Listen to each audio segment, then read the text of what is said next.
We're going to feel very good. We're going to feel very good and very strong. You will feel influence. You're right now not in a very good position. এমন অপমান বোধহয় প্রাপ্যই ছিল জেলেনস্কির। বাইডেনের প্ররোচনায় গোটা বিশ্বকে সংকটের মুখে ফেলা জেলেনস্কিকে এমন অপমান করে এ কথাই যেন ট্রাম্প বুঝিয়ে দিলেন বিশ্বকে। ট্রাম্প জেলেনস্কির মুখোমুখি লড়াই এক রাতের ব্যবধানে কাঁপিয়ে দিয়েছে গোটা বিশ্বকে। শুক্রবার হোয়াইট হাউসে ঘটে যাওয়া বিরলতম এই ঘটনা নিয়ে তোলপাড় চলছে পুরো বিশ্বে। শুধু মার্কিন প্রেসিডেন্টই নন, জেলেনস্কি বিতণ্ডায় জড়ান ভাইস প্রেসিডেন্ট জেডি ভান্সের সাথেও।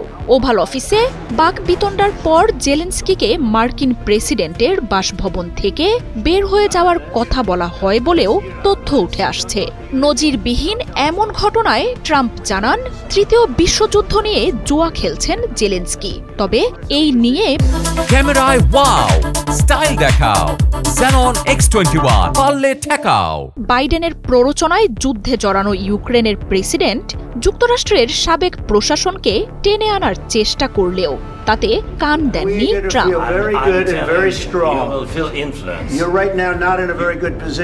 2022 সালে বিশ্বকে চমকে দিয়ে শুরু হয় ইউক্রেন রাশিয়ার যুদ্ধ। এই নিয়ে 4 বছর ধরেই বিভক্ত পুরো বিশ্ব। একদিকে বাইডেনের নেতৃত্বে ইউরোপের উন্নত দেশগুলো ইউক্রেনের সাথে এসে দাঁড়ায়, অন্যদিকে একা লড়াইয়ে নামে রাশিয়া। বাইডেনের প্ররোচনায় শুরু হওয়া এই যুদ্ধে এতদিন ইউক্রেনকে সীমাহীন সহায়তা দিয়ে গেছে পশ্চিমারা। অস্ত্র সহ এসেছে কোটি কোটি ডলারের সামরিক সরঞ্জাম। তবে এত কিছুর পরও রাশিয়ার বিরুদ্ধে তেমন কোনো সফলতা পায়নি ইউক্রেন। গেল নভেম্বরে ক্ষমতায় এসেই তাই কাঁড়ি কাঁড়ি মার্কিন অর্থ খরচ করা এই যুদ্ধ বন্ধে তোড়জোড় শুরু করেন ডোনাল্ড ট্রাম্প। ইউক্রেন ও ইউরোপের আপত্তি উড়িয়ে সরাসরি রাশিয়ার সাথে আলোচনা শুরু করে তার প্রশাসন। তবে এই বিষয়টিকে একেবারেই মেনে নিতে পারেননি যুদ্ধে জড়ানো বাকি দেশগুলো। শুক্রবার ইউক্রেনের খনিজ সম্পদ নিয়ে চুক্তি করতে ওভাল অফিসে আসেন জেলেনস্কি। এই দুই নেতার সাক্ষাতের শুরু থেকেই পরিবেশ ছিল বেশ অস্বস্তিকর।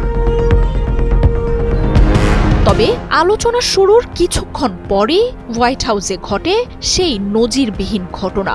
আন্তর্জাতিক কূটনৈতিক শিষ্টাচারের কোনো পরোয়া না করেই আয়োজক প্রেসিডেন্ট ট্রাম্পের সাথে তুমুল ঝগড়ায় জড়িয়ে পড়েন জেলেনস্কি। স্পষ্ট বক্তা হিসেবে পরিচিত ট্রাম্পও ছেড়ে কথা বলেননি।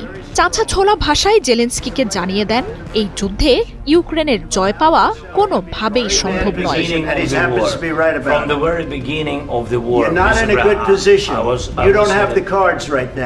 উত্তপ্ত বাক্য বিনিময়েও ট্রাম্প যুদ্ধ বন্ধে চুক্তিতে আসতে বলেন জেলেনস্কিকে। তা না হলে ইউক্রেনের এই যুদ্ধে যুক্তরাষ্ট্র যে আর থাকবে না তাও স্পষ্ট ভাষায় জানিয়ে দেন তিনি। যুদ্ধের পরিণতি কতটা ভয়ঙ্কর হতে পারে তাও তুলে ধরেন ট্রাম্প। হাজার হাজার সেনা নিহত হলেও যুদ্ধ চালিয়ে যেতে মরিয়া জেলেনস্কিকে কটাক্ষও করেন তিনি। জানান, সমঝোতায় রাজি না হয়ে তৃতীয় বিশ্বযুদ্ধ ও কোটি কোটি মানুষের জীবন নিয়ে জুয়া খেলছেন জেলেনস্কি।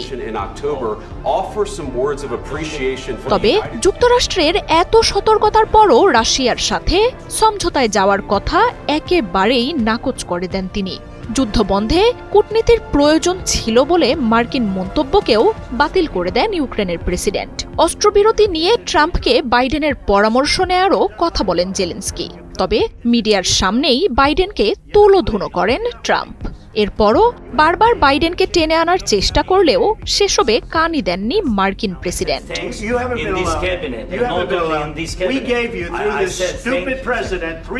তবে সীমাহীন সহায়তা দেয়া যুক্তরাষ্ট্র জেলেনস্কির এমন ঔদ্ধত্য ভালোভাবে নেয়নি। কৃতজ্ঞতা তো নয়ই, উল্টো জেলেনস্কির এমন শিষ্টাচার বহির্ভূত আচরণে বিস্ময় নেমে আসে পুরো আন্তর্জাতিক মহলে।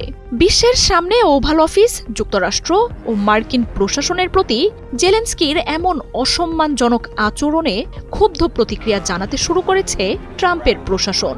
এমন আচরণের জন্য ইউক্রেনের প্রেসিডেন্টকে ক্ষমা চাইতেও বলছেন তারা। মার্জিয়া উপমা, ৭১। You have to be thankful. You don't have the cards. You're buried there. Your people are dying. You're running low on soldiers. Listen, you're running low on soldiers. It would be a damn good thing. And then you tell us, I don't want a ceasefire. I don't want a ceasefire. I want to go and I want this. Look,